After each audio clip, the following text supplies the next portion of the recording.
Bismillahirrahmanirrahim. On va commencer dans l'ostéologie. On va détailler premièrement, première ceinture qui est la ceinture scapulaire. Donc, nous avons vu la fois passée que cette dernière, elle est composée à deux os. Donc, c'était la clavicule et deuxièmement, postérieurement, c'était la scapula. On va commencer premièrement notre démarche par la clavicule. C'est le cours de Dr Taibi. Toujours pour les gens qui cherchent ces supports, vous allez les retrouver dans la description. Abonnez-vous si vous n'êtes pas encore toujours. Je vous invite un maximum de partage. Ne laissez pas seulement ces vidéos à votre disposition.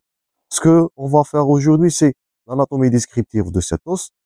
Donc, ça serait notre démarche dans presque toute l'ostéologie. On va voir l'anatomie descriptive, la topographie et même la fonctionnalité de cette dernière, de chacun de ces os. Et on va voir quelques notions concernant la clinique, concernant les fractures et les pathologies. On commence premièrement. Donc, qu'est-ce qu'on va faire ou bien quel est notre plan de travail et on va suivre ce dernier presque dans tous les os. Donc, on va voir la définition de cet os.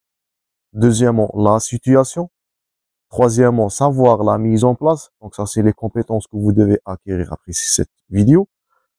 Troisièmement, l'anatomie descriptive. On va faire la description des faces, des bords, des extrémités. Est-ce qu'il s'agit des diaphyses et des métaphyses pour les os longs? Tout ça, on va le détailler. Quatrièmement, on va voir les points d'ossification. Vous êtes censé de garder les points d'ossification physiologiques afin de définir ces derniers lorsqu'ils sont pathologiques. Et dernièrement, on va voir l'anatomie palpatoire. Donc, on commence premièrement par la définition. Donc, voilà, on va isoler notre os. Voilà votre clavicule.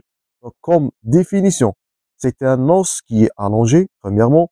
Il a la forme. Donc, je vous invite à prendre note. Tout ce qui est coloré, tout ce qui est gras, bien sûr, c'est hyper tombable et fréquemment posé comme thème d'examen. Donc, il a la forme d'un S italique. Deuxièmement, un os allongé, forme d'un S italique. Il est situé dans la partie antéro-supérieure du thorax. Comme vous avez vu dans le début de cette illustration. Il présente à décrire deux extrémités. Donc, là, voilà, deux extrémités. La première, là, voilà, elle est colorée en bleu. La deuxième extrémité, voilà, elle est colorée en mauve. Deux extrémités, deux faces. Une face supérieure, notez-vous, cette dernière, elle est sous-cutanée, elle est palpable.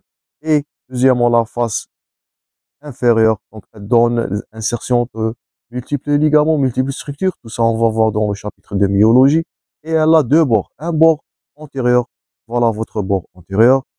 Et elle a un bord postérieur, donc qui se construit par des concavités et des convexités. On va détailler tout ça dans juste quelques pas. Donc, premièrement, un os allongé, S italique, c'est sa forme. Il est situé, deuxièmement, la situation, dans la partie antéro-supérieure du thorax.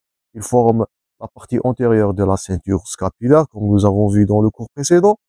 Il a deux extrémités, deux faces, supérieure et postérieure, plutôt supérieure et inférieure, et deux bords antérieurs et postérieurs. On continue notre démarche. Deuxièmement, pour la mise en place.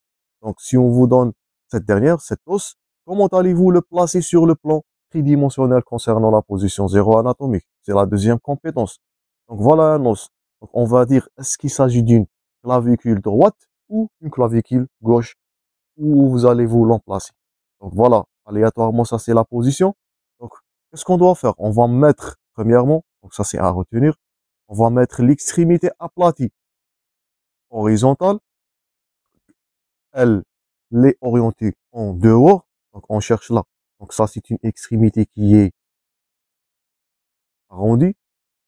Là, voilà. Ça, c'est votre extrémité qui est aplatie. Donc, voilà. Vous pouvez dire facilement que cette extrémité qui est colorée au mauve, elle est aplatie. On va la mettre en dehors. Donc, voilà. En dehors. Premièrement. Deuxièmement, le bord qui est concave, le bord concave de cette extrémité, il va regarder en avant. Voilà là, en deux, c'est illustré. Donc ça, c'est votre bord concave. Donc on peut dire là, que voilà, ça c'est votre bord concave. Il devrait être orienté en avant. Donc voilà, ça c'est vu en antérieur.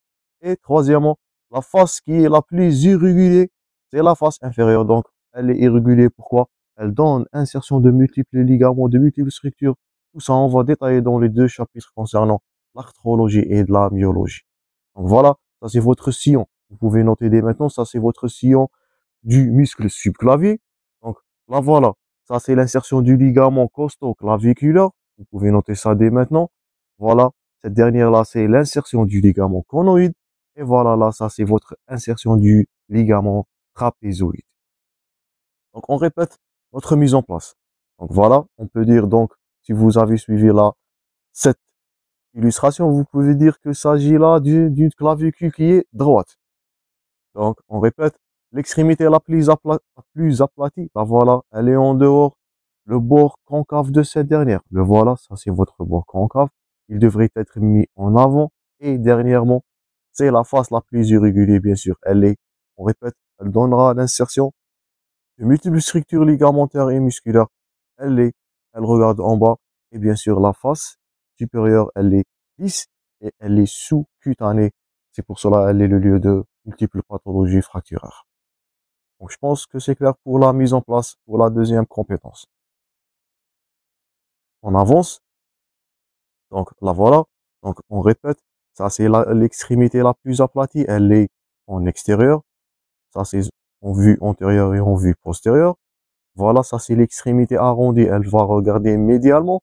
Elle va s'articuler avec le sternum. On va voir ça dans notre démarche. Ça, c'est le bord crânial ou bien la face crâniale ou la face supérieure. Elle est lisse. Elle est sous-cutanée.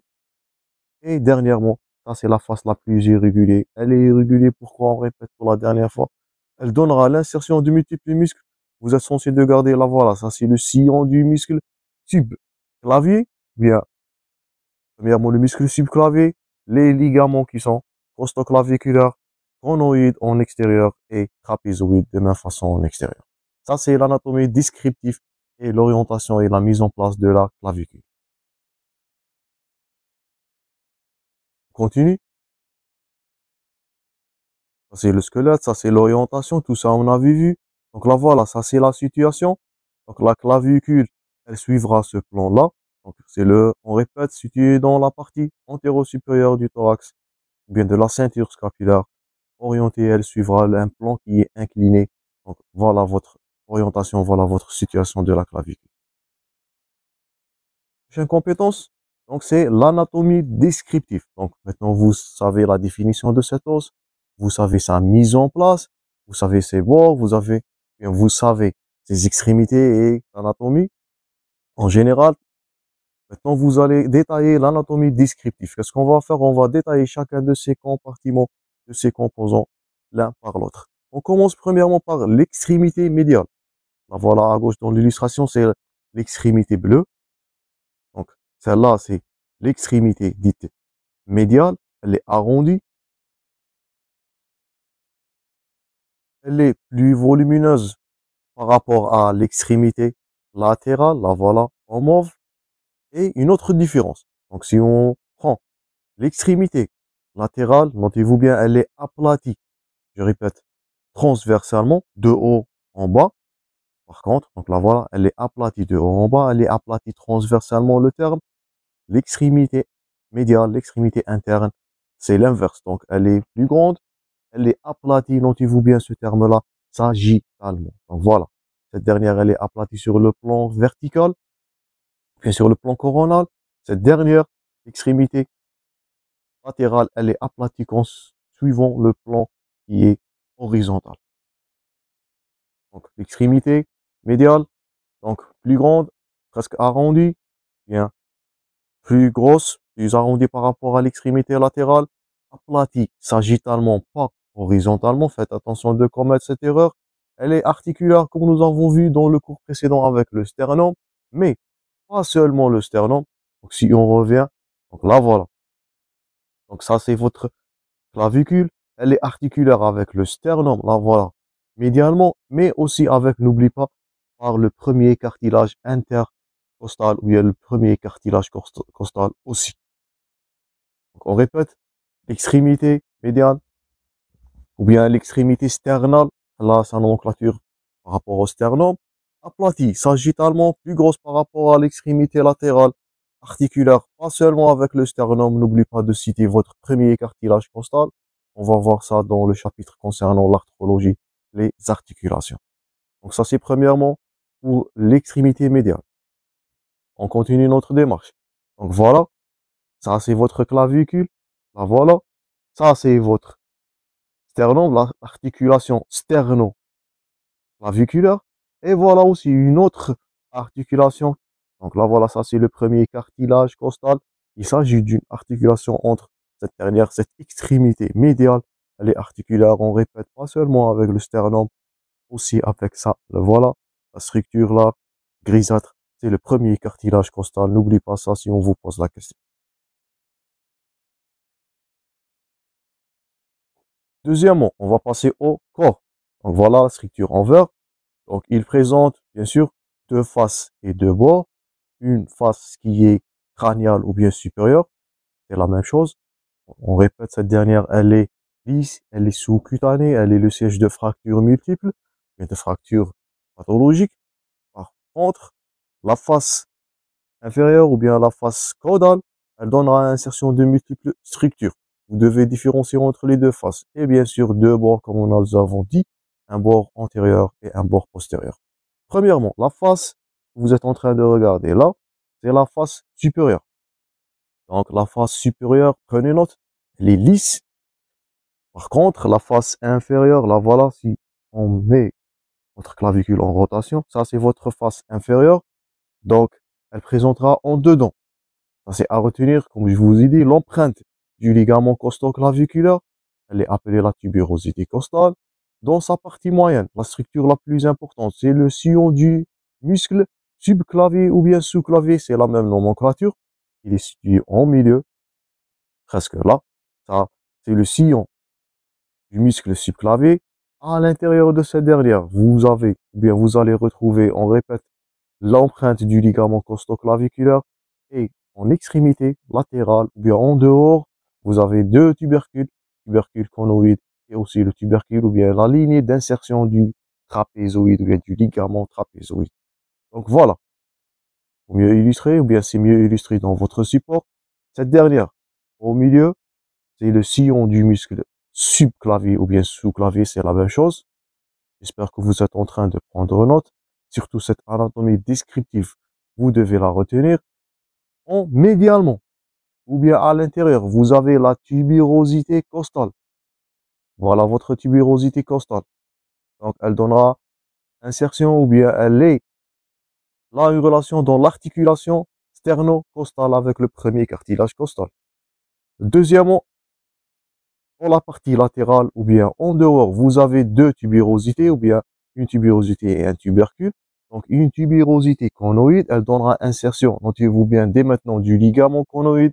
Et voilà, la ligne trapézoïde ou bien le tubercule trapézoïde qui donnera insertion au ligament trapézoïde.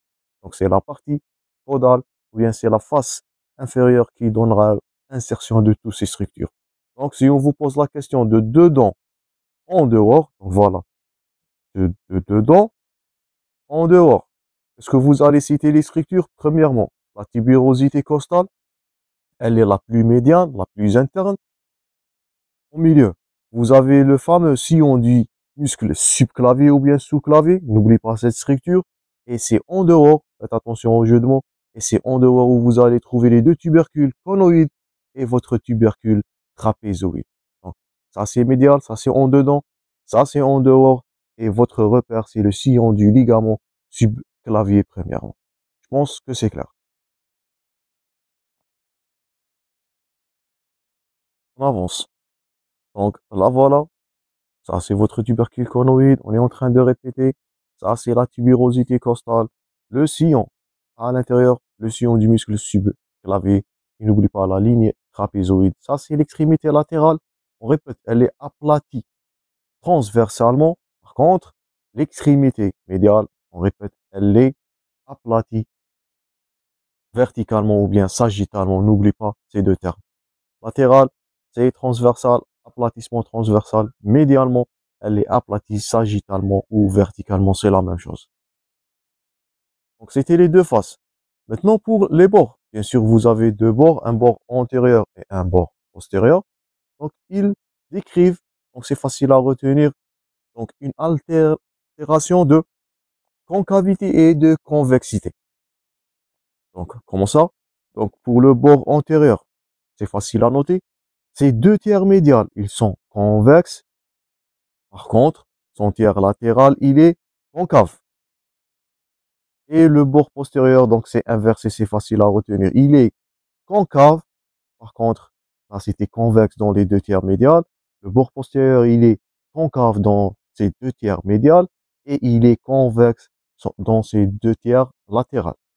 Voilà, on passe à l'illustration pour mieux comprendre. Donc, là voilà, ça c'est votre bord postérieur et ça c'est votre bord antérieur. Donc ça c'est une vue intérieure ou bien inférieure. Pour mieux visualiser cette dernière, on passe à la visualisation ou bien à une coupe, ou bien à une vue qui est crânienne. Donc voilà, ça c'est votre bord qui est antérieur. Il est convexe. Donc ça c'est une convexité dans ses deux tiers médiales et il est concave dans son tiers latéral. Par contre, c'est inversé pour le bord postérieur. Ah, voilà, ça c'est votre bord postérieur. Il est concave dans ses deux tiers médiales et il est convexe dans son tiers latéral. On répète. Ça c'est votre bord antérieur. Ça c'est votre bord postérieur. Ça c'est les deux tiers médiaux. Ça c'est le tiers latéral. Donc pour le bord antérieur, donc il est convexe dans les deux tiers médiaux et il est concave dans les deux tiers latérales, ou bien dans le tiers latéral plutôt. Et c'est inversé pour le bord postérieur. Il est concave dans les deux tiers médiaux et il est convexe dans son tiers latéral. C'est facile à retenir. Une particularité pour le bord antérieur, il présente dans son tiers interne le tubercule deltoïdien. Donc c'est écrit en rouge, peut-être, il y a peut-être une question d'examen, c'est hyper temporaire. On va revoir ce tubercule deltoïdien lorsqu'on va enchaîner la myologie. Donc, c'est une insertion pour le muscle deltoïdien. Donc, vous pouvez noter dès maintenant que le muscle deltoïdien, il a une insertion sur le bord antérieur. Par contre, le trapèze, notez-vous bien dès maintenant, il a une insertion sur le bord postérieur. Donc, c'est inversé. Donc, antérieur, c'est pour le deltoïde. Postérieur, c'est pour le trapèze. On va revoir toutes ces notions-là dans la myologie. Donc, c'est presque là où vous allez retrouver votre tubercule deltoïdien. Il est retrouvé, ça c'est à corriger, dans le tiers externe, donc dans la concavité dans le bord antérieur. On répète, antérieurement, vous allez retrouver le tubercule deltoïdien qui donnera l'insertion du muscle deltoïde. Et dans l'extrémité, ou bien dans le bord postérieur, vous allez retrouver l'insertion du muscle trapèze qui formera donc la charpente musculaire concernant le complexe articulaire de l'épaule qu'on va voir prochainement dans le chapitre de myologie. Donc, tubercule deltoïdien où il se retrouve dans le tiers externe, ça c'est à corriger, on répète, dans le tiers externe du bord antérieur. Pour le bord postérieur, nous avons fini avec ce dernier, donc c'est l'inverse. Concavité dans les deux tiers médiales, convexe dans son tiers latéral. Donc il nous reste, nous avons vu les deux faces, supérieure et inférieure, crânial ou caudal, c'est dans la même nomenclature. Nous avons vu les deux bords avec leurs spécificités. Il nous reste que les deux extrémités. Donc vous avez deux extrémités, une externe ou latérale, ou la nomenclature là c'est acromiale. Pourquoi? Elle est articulaire avec l'acromion de la scapula. On va revoir cet acromion là dans le prochain cours, prochain intitulé sur la scapula. Donc ça c'est externe. On dit qu'il s'agit d'une extrémité acromiale, notez-vous bien cette nomenclature, car elle est articulaire avec l'acromion. Et il s'agit d'un bord qui est médial. Donc là, voilà, nous avons vu ce dernier dans la partie, bien dans les plaques précédentes. Donc ce dernier, il est articulaire avec le sternum. N'oubliez pas aussi votre premier cartilage costal. On dit qu'il s'agit d'une extrémité sterno-costale. Donc ça, c'est l'extrémité sterno-costale. Ça, c'est votre face supérieure. Ça, c'est votre face inférieure, donc qui est la plus riche en insertion, c'est à retenir. Voilà sur votre tubercule trapézoïde ou bien tubercule deltoïde, donnera insertion au muscle, ou bien au tubercule, ou bien au muscle deltoïdien. Et voilà dernièrement votre extrémité sternale ou bien extrémité acromiale, car elle est articulaire avec l'acromion. Donc avant de conclure, cette partie ou bien cette vidéo concernant la clavicule, vous êtes censé de garder les points d'ossification. Vous allez revoir ces points d'ossification lorsque vous allez engendrer, je répète, votre module de traumatologie. Donc, ces points d'ossification, combien de points il s'agit? Il s'agit à retenir 2 points d'ossification qui sont primaires et un point d'ossification secondaire. Je répète, 2 points d'ossification primaires. Donc, ils apparaissent, ça c'est à retenir cette date, dès le 30e jour de la vie intra-utérine. Et vous avez un point d'ossification secondaire. Donc, ces points, ils témoignent de la maturité de l'os. Vous allez revoir ces points d'ossification lorsque vous allez engendrer la prématurité osseuse et le retard de croissance, de pathologies retrouvées chez l'enfant. Donc, les 2 points d'ossification primaires, ils apparaissent dès la 30e jour de la vie intra-utérine. Et deuxièmement, le point d'ossification secondaire, donc ce dernier, il est apparaître à l'âge de 25 ans. S'il s'agit d'un point d'ossification secondaire avant cet âge-là, vous êtes en train de parler d'une maturité, ou bien prématurité osseuse qui risquera d'avoir une mauvaise ou bien une croissance altérée chez l'enfant.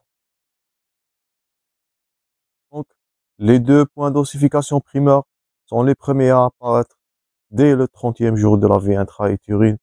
Le deuxième, le point d'ossification secondaire, c'est le dernier à apparaître. Il s'agit d'une fusion de ces points à l'âge de 25 ans. Avant cet âge, c'est pathologique. Dernièrement, avant de conclure la clavicule, donc on va voir l'anatomie palpatoire. Donc là, vous pouvez dire que c'est les bords, bien c'est la face supérieure ou bien la face crâniale, car elle est sous-cutanée. Donc c'est le siège de fracture. Elle est facilement fracturée, facilement lésée dans des traumatismes. Donc ça, c'est votre face supérieure ou bien c'est votre face crâniale. Voilà. Donc ça, c'est la concavité antérolatérale. Donc on avait dit que la clavicule, elle est convexe. Ça, c'est le bord antérieur. Il est convexe. On répète pour la dernière fois. Convexe dans ses 2 tiers antérieurs. Et il est concave. Voilà. C'est un examinateur qui est en train de palper quelle structure? C'est la concavité antérolatérale du bord antérieur de la clavicule. De même façon, donc là voilà, l'examinateur il est en train de palper, donc c'est inversé. Donc là c'était une convexité, voilà, donc dans les 2 tiers médiaux il s'agit d'une concavité du port postérieur.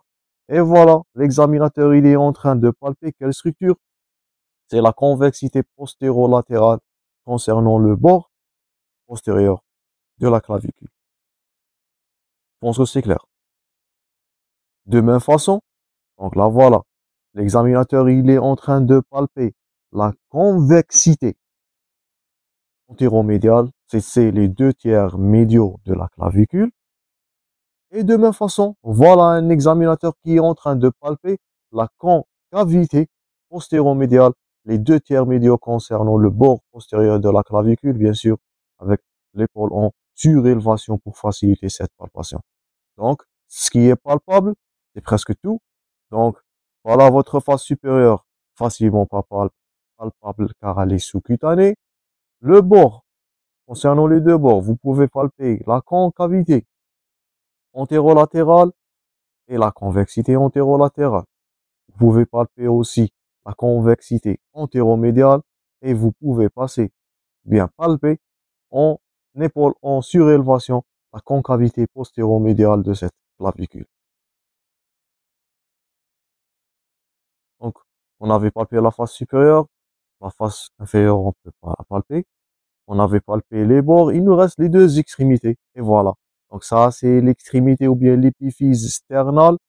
On répète car il est articulaire avec le premier côte, n'oublie pas ça, et le sternum. Donc voilà l'épiphyse médiale de la clavicule, ou bien c'est l'extrémité sternale de la clavicule, facilement palpable là. Et dernièrement, vous pouvez palper, là voilà. Donc c'est l'extrémité latérale et cette structure-là, on avait vu, elle est articulaire avec l'acromion. C'est pour cela elle a eu sa nomenclature. C'est l'extrémité acromiale. Donc, ce que nous avons vu dans ce cours, c'est la définition, la description, la position, bien, la situation, le positionnement de la clavicule, l'anatomie descriptive de cette dernière, les points d'ossification, c'est à retenir. Et dernièrement, l'anatomie palpatoire, c'était les 5 compétences à acquérir de ce cours. Donc, on fera prochainement la scapula. On continue notre démarche dans la ceinture scapulaire. Merci pour votre attention. Veuillez partager cette vidéo au maximum. Bon courage dans vos préparations et à la prochaine, chers étudiants.